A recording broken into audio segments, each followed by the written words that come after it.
Bethany. And Blythe would like us to take a poll. Our technician is going to send it out to you now.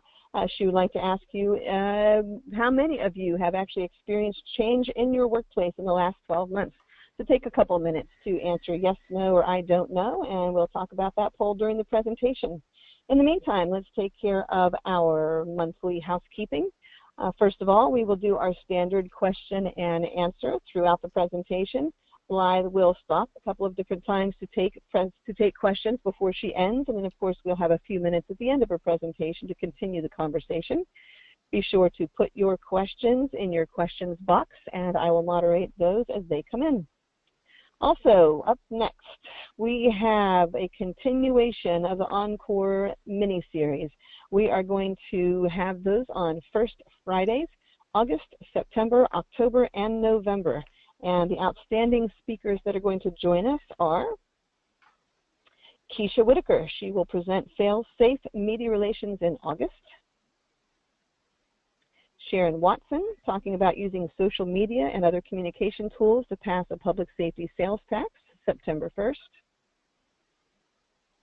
Mark Bassnight on October 6th, presenting his keynote speech, Uprising, A City Divided.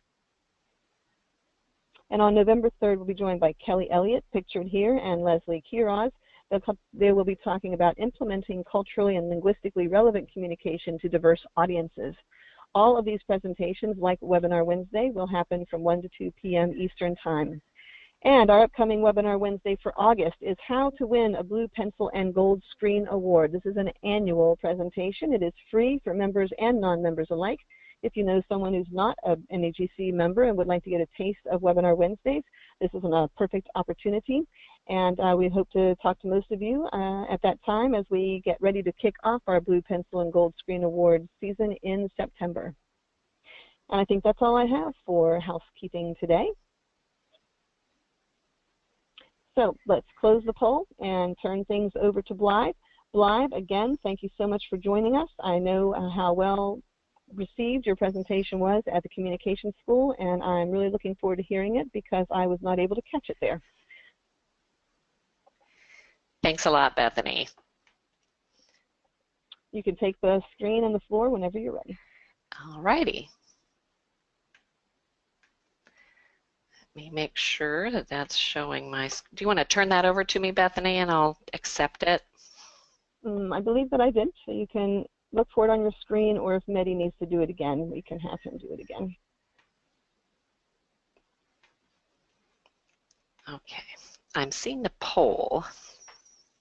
Yeah, me too. Mehdi, are you able to help us put Blythe's screen on so that she can show her presentation?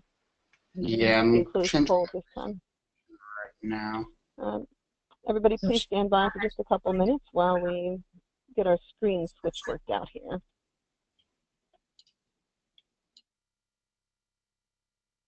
We are waiting to view Blythe Campbell's screen.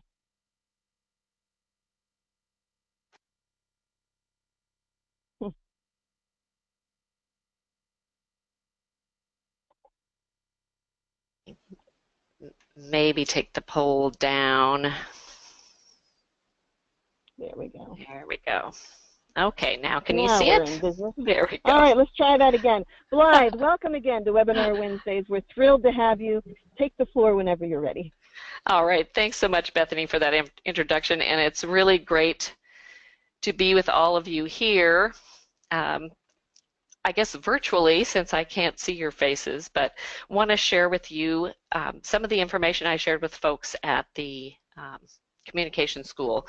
And when I asked the same question there, how many of them have had a change in their organization in the past year, I would say every person raised their hand because change happens to us all the time. So in today's session, we're going to talk about what causes organizational change, how leaders see and manage change, which is different from how employees see and manage change, and then what those of us as communication professionals bring to the table to help with that change communication. So first, let's talk about what causes change. Most change starts outside your organization with a change in the environment. elections, new laws that have to be implemented, changes in the way we communicate and in the way the public expects us to communicate with them. Those are all changes that happen in the environment and impact our organizations. Early in my career, I worked for a city-owned monopoly telephone company. And when local telephone service was deregulated and a competitor entered our market, it was a huge change in the competitive environment. We had 100% of the customers and we had nowhere to go but down. So that results in a change in business strategy or organization strategy. At the telephone company, we knew we had to figure out which customers we really wanted to keep and how we would do that. Customer service wasn't really our strong suit. We were great at policies and procedures, but we had to learn. So a change in strategy might mean moving from centralized to decentralized model, expanding into a new geographic area, merging with another agency or department.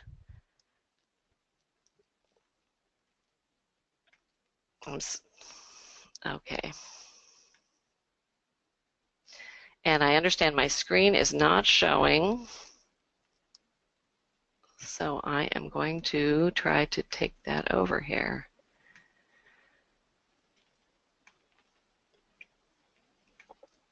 Mehdi, we're going to need your help with that, though.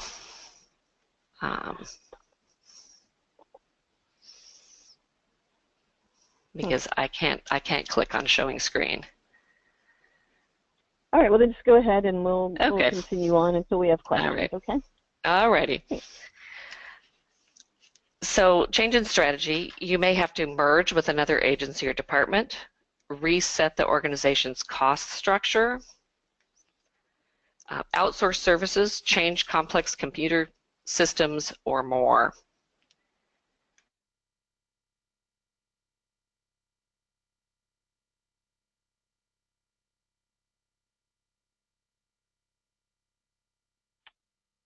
Thanks. Go ahead.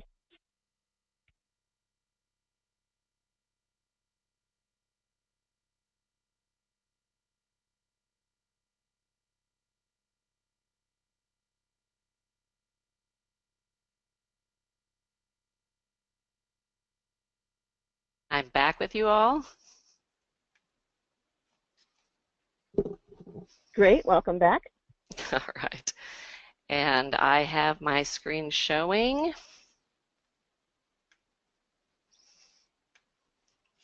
Excellent. There it is. There it is. Thanks, everybody, for your patience. I'm you were so on such sorry a great about roll. that. Okay, that's okay. You get right back on that roll. We'll all be fine. Okay. We have plenty of time. So now this all results in changes for employees.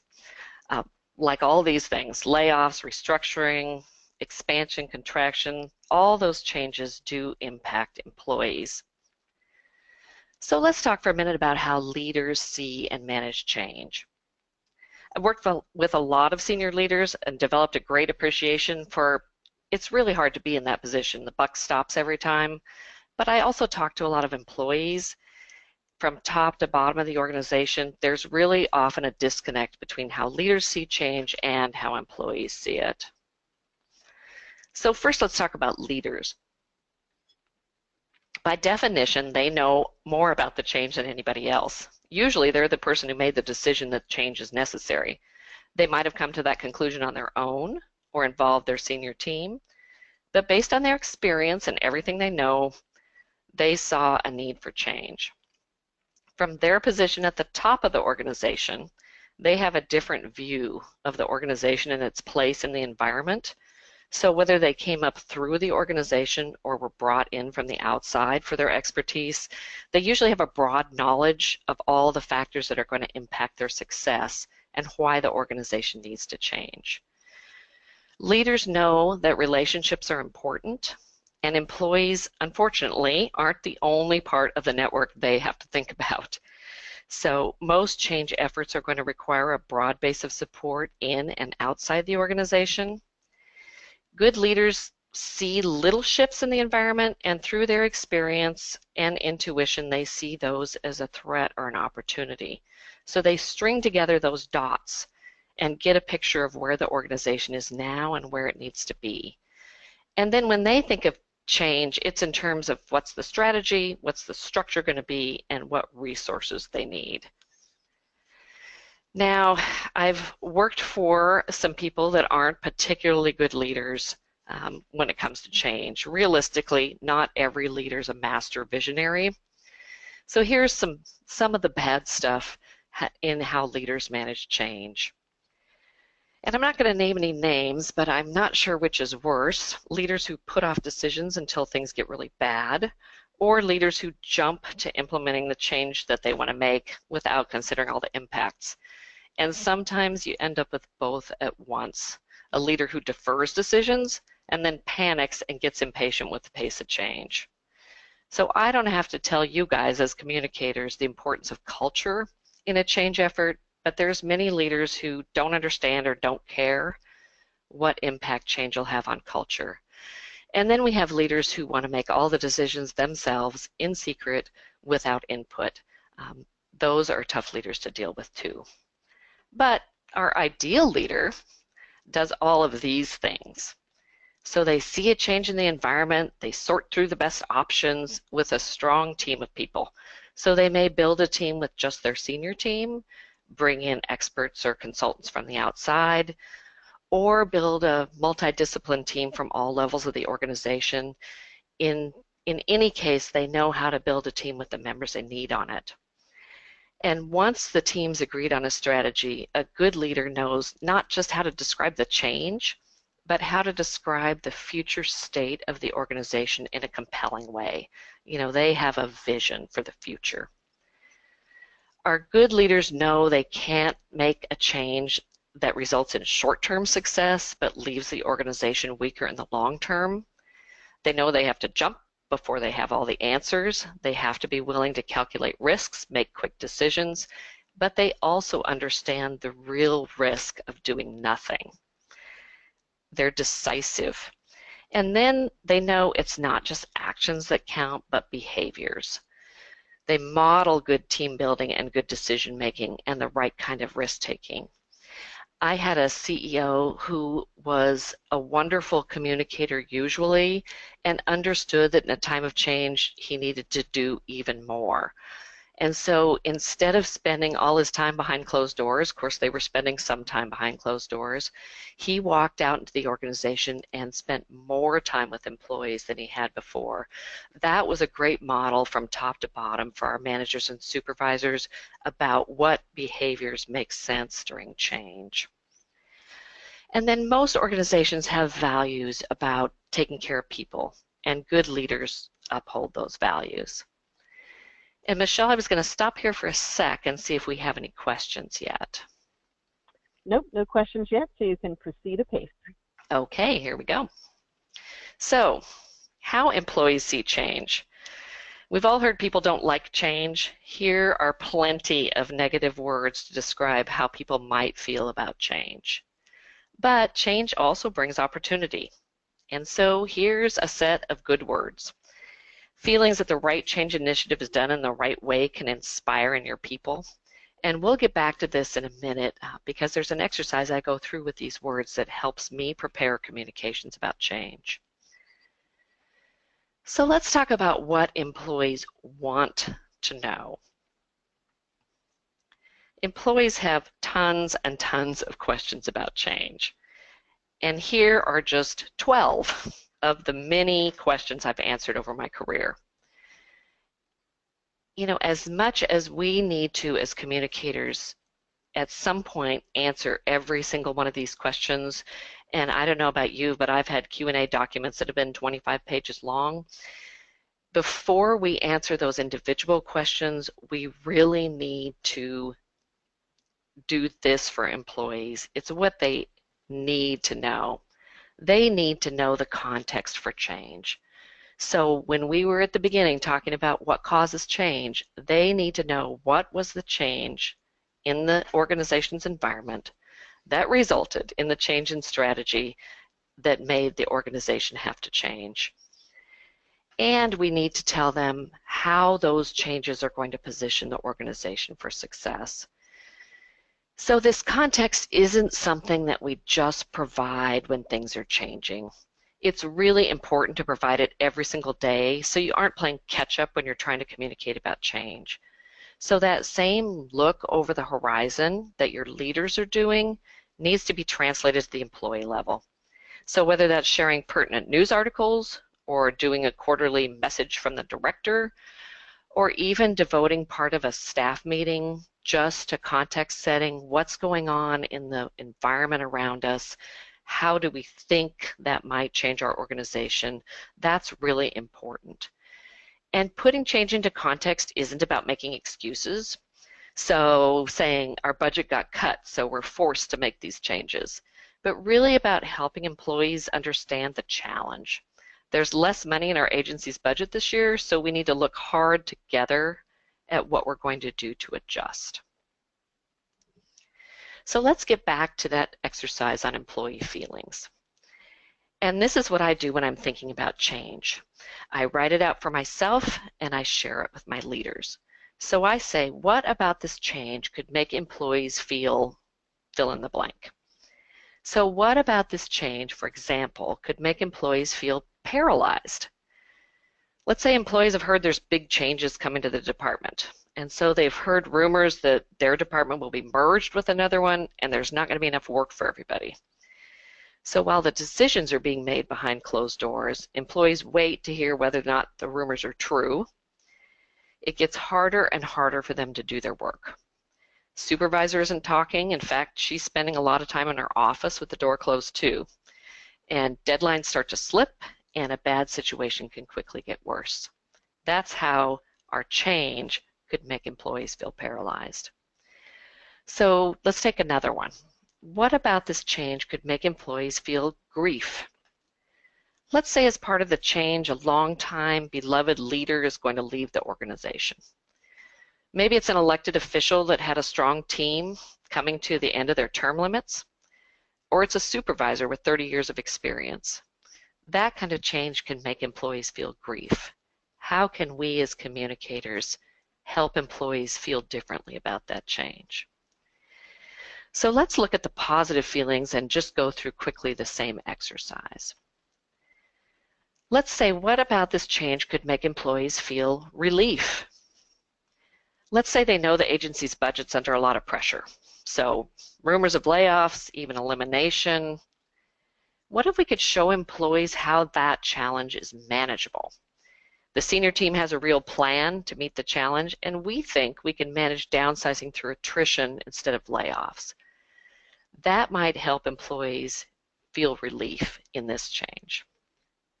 Let's take one more. What about this change could make employees feel pride? Let's say your leadership's decided the best answer to the challenge is to merge with another organization. So what if we could show employees how that will allow us to help more clients? Or have more and stronger relationships with opinion leaders? Or have a bigger impact as an organization? That might help employees feel pride in their organization despite the changes that have been made. So I'm going to move from that to what communications professionals bring to the table in a time of change. And before I do that, I want to ask Michelle if she has any questions. Nope, no questions so far, so you can continue on. Okay, and please, if you do have a question, just type it in the question box and we will answer it at the next time I stop or at the end of the presentation. So, what do you as communicators bring to the table during a change effort? There's a lot of things that can make a difference between a change that's a success and one that fails. And in St. Louis, I asked the audience, how many people had been at the organization longer than their leaders? And again, almost every hand went up. So that is the nature of government service. Through your experience, you're in a great position to add value to the change process, and you can help your leaders make it a success. So let's talk about some of the ways you can do that. First is your knowledge of stakeholders. So you know, as communicators, there isn't just one big blob called employees. You know, in every change effort, there's kind of a line between us versus them. The us are the people involved in the change, you know, making the decisions about what's going to happen, and the them is everybody else. And that line in an organization can be near the top, near the middle. It's very rarely near the bottom. So when you think about the different types of employees who are impacted by the change when you're communicating with them, one is directly impacted employees. So these are people whose jobs may be eliminated, their structure may change significantly, their reporting may change, the person they report to, and their responsibilities are going to change. Next, you think about indirectly impacted employees. So they may not be losing their jobs, but they're probably going to have to do more with less or do their jobs in a different way. They might wonder, am I next to be laid off? Now when we talk about that line between us and them, at some point you are going to have managers and supervisors who didn't make the decision about the change, may not really understand the context of the change, but they're going to have to implement it. Our communication with those folks has to be different than our communication with employees. And then you and your HR staff, because as support people, you tend to know things much earlier than the employees. You have to implement the changes. You have to support these managers. You have to be discreet. And yet, at the same time, that change is impacting you too. So you have to think about how will that group communicate. And maybe it's as easy as having an informal meeting once in a while where you can just talk through how the change is working for you and do some self-care with you and your HR team. Another thing that you as communicators bring to the table is your experience with consequences. You can point out the consequences not only of the change, but of good and poor communication about the change. And you know that poor communication can impact people issues, like employee retention or recruiting new employees or morale, your organization issues like your reputation, political capital, even your budgets, and really whether or not that strategy is going to be successful. You might have a pretty good idea about that just based on your experience. You know, through experience is one way. The other thing I do is collect case studies about good and bad change communication, because sometimes your leaders may not take it from you in terms of experience, but they might look at a case study, something that's been in the news, that's been an example of good and bad communication. You can also reach out to your peers, both in your own departments or agencies and in your profession through NAGC. Ask them for their insights on change communication. You know, you really need to balance this skill of consequence knowing with an open mind. So you don't want a reputation, if you're going to be helping leaders communicate change, as a naysayer or as part of the group that's resisting the change. And sometimes that's really hard. I had a friend who was a highly talented and skilled communications professional, and we'll call her Susan for this purpose. She reported to the superintendent of a school district, and when the board decided not to renew the superintendent's contract, things got really ugly internally and externally. Against her advice, the board held a press conference where they announced that they weren't renewing the contract. They made the existing superintendent stand in the background while the board president talked about what kind of person they were looking for in the future. And it was pretty obvious to the audience that the existing superintendent apparently didn't have any of those talents. And Susan had tried her hardest to prevent this from happening. You know, if they were going to have a press conference about the superintendent, you know, don't make the guy stand there. In the end, though, her strong feelings about this, it made it appear that she was defending the superintendent rather than defending the communications process. And that made her working relationship with the new superintendent really difficult. She ended up resigning when she felt like she didn't have the trust and the confidence of the new leader. And that's really important, having a strong trust relationship with your leaders. It takes time to develop, but once you do, you'll know not only when to challenge them behind closed doors, but really when to gracefully stop challenging and work on implementation. So our next skill that you bring to the table as a communicator is an eye for inconsistencies. First, between the actions that are taking place, the change, and your organization's values. So at the telephone company, our employees valued public service so highly, it was really difficult for them when we started competing for customers, and we decided we couldn't afford to serve customers who didn't pay us. That was a big change for those employees, and they had to understand that the survival of the organization depended on us being profitable. That really hadn't been the case in the past. I've worked at more than one organization that had respect as a value, and yet we escort longtime employees out the door as if they were criminals. I've had a really hard time getting organizations to see that. As a communicator, you're up against the people who are worried about security, both physical and cyber. Also, an inconsistencies between the change actions and past communications.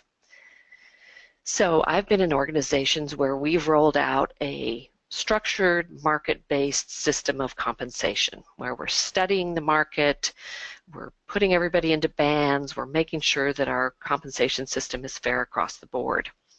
But then when a change came and we had to cut budgets, we told employees we weren't giving them raises this year. That's a real disconnect for employees. And when you are in a situation like that, you have to figure out how to communicate why there's a difference, whether you're going to get back on track again with the compensation system. Those are things that need to be part of the change. This can be really hard when change comes as a result of the political process.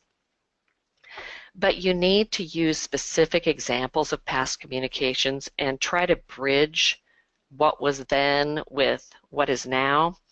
So you might say, the building department has always had a good relationship with our local community councils.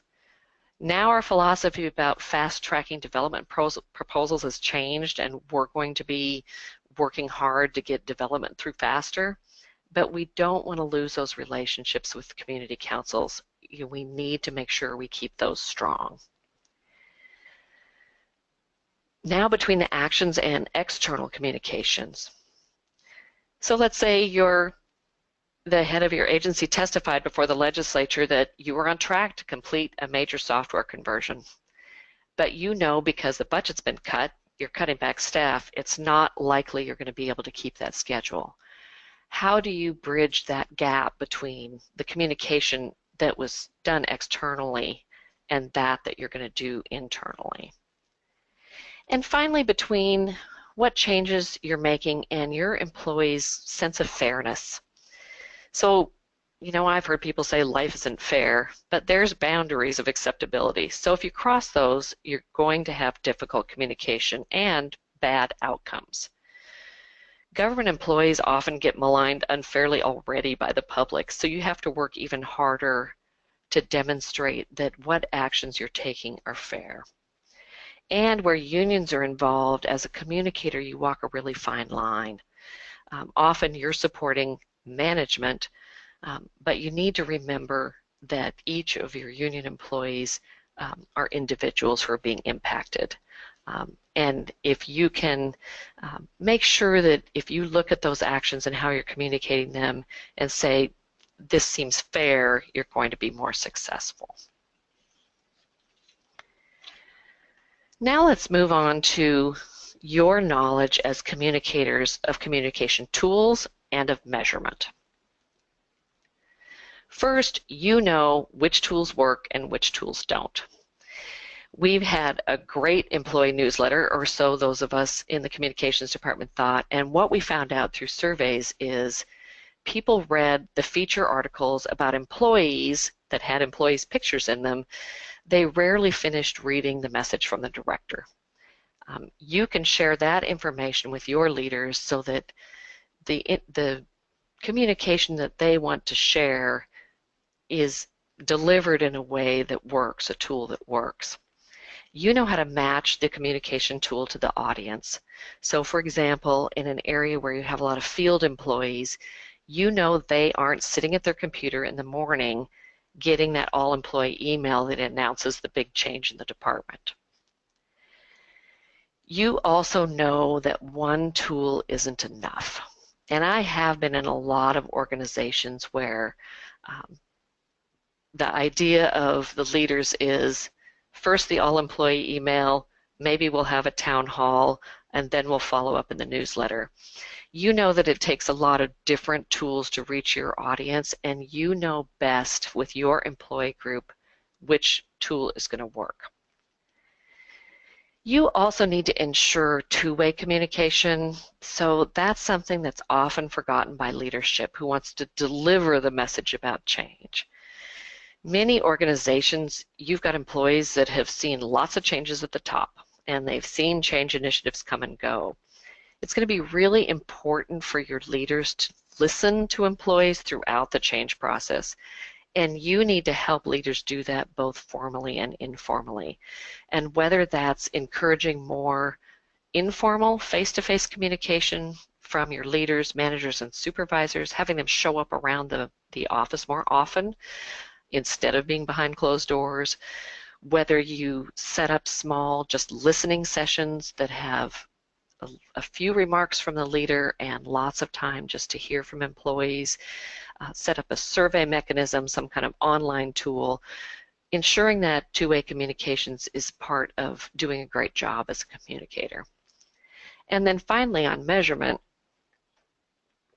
when I asked in St. Louis how many folks were doing excuse me, doing employee engagement surveys now, the number was pretty high. But that's something you might want to consider as you talk about change or as you're getting ready to talk about change. What kind of measurements you're taking now of employee engagement, satisfaction. Your HR staff may have measurements of retention that you can see before and after the change. Performance measures in general, you may see those before and after the change. If you're doing those surveys now, it's going to be very helpful, and it's helpful to do those partway through the change and then after. Banking goodwill is another positive benefit that communications professionals can bring to the change process, and that's something you start before change even comes. If you build that bank of goodwill every day with employees, you'll have it when difficult times come, and change is difficult. If you have that bank built up really strongly, you won't overdraw it when change comes. So some of the ways to do that, when we go back to measurement, measure employee satisfaction and try to fix things that are broken. That is a good way to build goodwill. Recognize individuals and groups when they do good work. Again, if that's your newsletter, if that's a call out at a staff meeting, those are things that build goodwill. Provide opportunities for face time with your leaders. Again, set up these small sessions, walk around with your leaders. Sometimes they're nervous about going around the building themselves. The last CEO that I worked for felt like the organization had grown a lot and she didn't really know people anymore, and she was nervous that people would know that she didn't know their name. I walked around with her, we introduced her to people, and that made it a lot more comfortable for her to talk to people in person. And also communicating consistently can build that bank of goodwill. If it's radio silence for months while the change is being discussed and then all of a sudden the change rolls out, you will have used up a lot of goodwill while people are worrying about what's happening. And Michelle, I'm going to stop here for just a minute and see if there are any questions on what we've covered so far. I guess people are waiting till they hear all the content, or you're covering things very thoroughly, because I don't see any questions in my box. So let's go ahead and finish, and then we'll take questions at the end. Okay, sounds good. So there's a lot of different ways you can get a seat at the table with your leaders during a change. First, you need to know enough about your sector and your organization's strategy so that you recognize potential changes in the environment no later than your senior management. And that means you have to be educating yourself all the time. You have to be reading, you have to be talking to people, you have to look out within the, your sector, in the private sector, we look out in the industry, but you need to understand what's happening out there so you're prepared. You need a really great, strong internal network at all levels of the organization. So as a communicator, you need to be talking to people from the top to the bottom. You need to be going around visiting people and finding out what they're thinking, because you can bring then that point of view. Leaders may have the wrong idea about what employees are thinking. If you come with some specific anecdotes, and of course typically anonymous, because employees will share things with you that they wouldn't necessarily be confident about sharing themselves, you can gather those up and say, here's some of the things that I have been hearing. Here's some of the ways people are processing this change. And that gives you a good voice with leaders with some real information that they need. When you meet with senior leaders, be prepared, and that's with relevant facts and examples. You need to know the background of the issue. You need to know facts and figures, so those measurements that you've taken, information that you've gathered from HR and external sources. You need to, this is where you share with leaders which communication tools work best for your employees and why. On the other hand, you can't overwhelm leaders with piles of data. You need to make sure you're sharing relevant information. I ask people, have you ever prepared a 20-slide deck to explain a problem? And so you're talking about all the background slide after slide, and then you lay out your recommendations slide after slide. You start through the presentation, and your director says, can you just summarize this whole thing in a sentence or two, because I don't have a whole lot of time about that. With senior leaders, you need to get right to the point. Save your data as backup for the questions they'll ask. I kind of correlate this to, I say leaders are like dads. So my son called us last month and he said his longtime girlfriend was breaking up with him. And my husband said, got ready to solve the problem, so you need to figure out what to do about your lease. Maybe you should think about going on Match.com. In a way, leaders are like dads. They want to fix things as soon as they think they've figured out the problem. So if you start with the problem and not your recommendation, they're going to be solving it with sometimes terrible ideas you'll have to deal with. On the other hand, if you start with your recommendation and the leader agrees, you don't have to go through all the background. If they have questions, it's ready, but if not, you've got the okay that you need, and you go on to implementing your recommendation. So, the ugly truths about change. It's really hard. It can be emotional for you, for your employees, and it's emotional for your leaders too. Change is often really expensive. And most organization change doesn't achieve its promised effect in the long run. Lower costs, better service, and if you wait too long, things are going to get worse, especially if change is necessary for your organization's long-term survival or viability. The longer you take to plan it and execute it, the less productive the organization is going to be. The less likely your change is going to be a success. And so your role as a communications leader can be to remind people that working quickly and thoroughly is important in a time of change. So that's all I've got for you today. If you have questions now, please ask them. But if you have more questions later, feel free to contact me by email. I'd be more than happy to answer them. And I hope I've provided you some good information about how to help your leaders talk about change. Thank you, and thanks, Bethany. Oh, thank you so much, Blythe. That was really fantastic. I know that people got a lot out of that. I do have a couple of questions here if you've got a couple of minutes. Sure. Oh, excellent. So I have one audience member who says, I have been hired as a communicator in the middle of a major business process, changes. There was poor communication both internally and externally that have negatively affected morale and the reputation of the organization. There was negative press, and the legislature even cut the budget as a result. While an ounce of prevention is worth a pound of medicine, we're starting the medicine phase. So what are some things this organization can do and this person can do as a communicator to correct past communications failures? Will employees see this person as another change they have to deal with? And that was from Deborah Kwan. Thanks, Deborah. Okay. I mean, I don't think you can help if you come in the middle of change with that perception. Part of the things you can do is just start building those internal networks informally as soon as you can.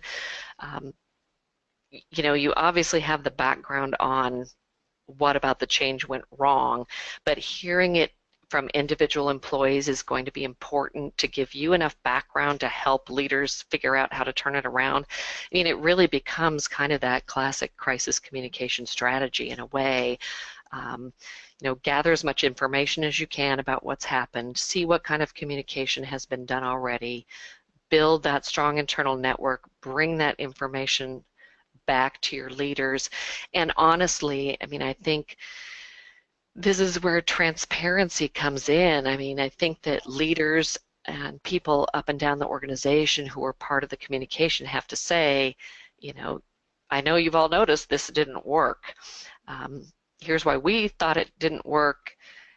What are your ideas about what we can do differently in the future? And just be really open and you know, to hearing from employees. I think it's going to be more about listening for a while and then starting with communication that acknowledges that the change didn't go well. Terrific. And what do you think about acknowledging in some manner or opening the conversation to say that we know the communications have not gone particularly well, or to say something like, you know, it's our intention now to broaden the communications and further improve those, to sort of make that announcement? Would that be valid or invalid, do you think? I think that's a great idea, Bethany. You know, so it's not just the change that didn't go well, the communication didn't go well either. We're going to fix both those things. Terrific. And opening the lines of communication, of course. Right. We have a second question from Lori Mahar. Can you speak to when it's a change in state government, when the decisions are made by others, say at the Capitol? Information is often minimal and out of their control locally. Do you have thoughts on sort of how to handle changes that are happening outside the organization, but they're impacting your organization directly? I think, you know, as a communicator, first to find out as much as you can. Of course, you know, you're not going to know everything, but there are ways to know more than you do now, and you can ask your leaders, you know, suggest that they find ways to find out more. In the end, though, I think you just have to say, you know, we don't know everything about this change. Here's the possible scenarios, or here's how we think it's going to impact our organization, and we're going to go from that basis. So that gets back to this context sharing. So the context that you have to share is you don't know all the answers, but you've chosen an answer. You know, you've chosen a most likely scenario. That's the context you're going to share with employees. And then what does that action that happened at the state capitol level, what is likely to happen to your organization over time as a result of that, and then how will that impact your organization? And to say, you know, things may change. We may go this direction, understanding what we do today. We can't be sure that that's the final direction. And I think employees in that situation understand that their leaders aren't the pinnacle, that there's someone up above who's making those decisions that you have no control over. Sure. Sounds actually like it goes back to some of your standard and classic crisis communications as well, in terms of being transparent, being upfront, certainly being open when you say, I don't have all the answers, but we can get back to you with what we can find out, and also showing care and compassion for folks in uncertainty. That works well. Yeah, I have a third question here. Is there a difference from your perspective in large organizational change and communicating around things that are sort of groundswell movements versus sort of small changes that happen. So in government agencies, we have oftentimes leadership change. When we have an administration change, we have lots of reorganization, but there's also like little changes that happen through the year. So are there differences in communicating or depending on the size and scope of the change, or do you see those as being similar techniques? I actually think you do need to look at it differently, and first starts with what is the level of leadership engagement. So I always like to save my leaders for big issues, big changes, internally and externally. And so if there's small changes, are there leaders at a different level of the organization that can announce those? I know that people, when they see an email come in from the director, it's a lot different than seeing an email come in from the HR manager, but a change that's happening, for instance, in benefits may be better communicated by the HR manager than by the leader. So I think, and the tools you may use are different. You may use fewer tools for a smaller change. People get that inbox fatigue, and so I worked at an organization that all employees had access to all employee emails, and you would get an email about the lost earring that was found in the bathroom, and people got email fatigue that way. But I think large changes call for more planning in advance, more comprehensive tools, more two-way communication tools, just a larger effort on behalf of the communicator. Terrific. That was a terrific response. So that's all the questions we have currently. Folks, if you have anything that you finally would like to ask, we've got just a couple more minutes. In the meantime, just a reminder that our August webinar Wednesday on the 16th will be how to win a Blue Pencil and Gold Screen Award, and registration is currently up for our August 4th Encore presentation by Keith Whitaker, which I saw myself. It was outstanding, and it's quote-unquote fail-proof media relations. Very, very good advice and a well-presented content, very similar to the quality that we've experienced with Blythe here today, which I think has been outstanding. Blythe, thanks again so much for joining us. It's been wonderful that you were able to take the time to do a presentation again. All right, thanks again, Bethany. And again, if anyone has questions or comments, feedback for me, feel free to email me. Yep, and you can feel free to contact us as well at info@nagc.com. Everything's on the website. Thank you, everybody. We'll get out a little bit early, and we will see you all on August 4th for Fail-Proof Media Relations. Thanks so much. Bye-bye, Blythe. Bye-bye.